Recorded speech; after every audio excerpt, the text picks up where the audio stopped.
আমাদের সমাজের বর্তমান যে পরিস্থিতি, মানে যাদের একটু জায়গা জমিন আছে, বলতে গেলে যারা একটু বর্তমানে জায়গা জমির মালিক হয়েছে, সবারই একটা কমন সমস্যা, পার্শ্ববর্তী জায়গার মালিকের সাথে তার জায়গার সাথে একটা সমস্যা লেগেই থাকে।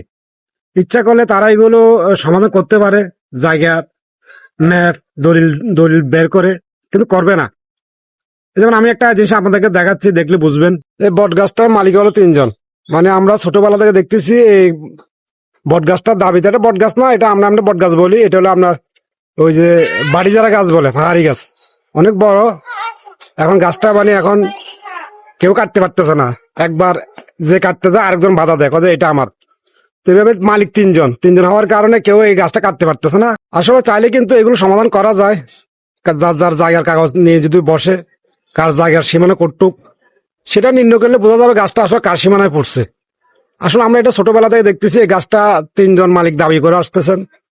অলরেডি 2 জন মারাও গেছেন, কিন্তু সমস্যাটা সমাধান না করে মারা গেছেন। বলতে গেলে আজ থেকে প্রায় 40 বছর অধিক সময় হয় এই গাছটা। আমার ক্যামেরার কারণে গাছটা হয়তো ছোট ছোট দেখাচ্ছে, কিন্তু এটা অনেক বিশাল গাছ। মোবাইলে ক্যামেরা দিয়ে ভিডিও করতেছি। আজকে 40 বছরও অধিক সময় এই সমস্যাটা সমাধান করতে পারে নাই সমাজের এই জ্ঞানী ব্যক্তিরা। তাদেরকে সমাজ চিনে, তারা অনেক জ্ঞানী, সমাজে অনেক বিচার সালিশ করে, তাদেরকে কোনো সমস্যা হলে তাদেরকে ডাকে। এই জ্ঞানী ব্যক্তিরা সামান্য একটা গাছের সমস্যা সমাধান করতে পারে না, তাদের একটু স্বার্থ ত্যাগ করতে পারে না। তো বলেন এরা আসলে কতটুকু জ্ঞানী?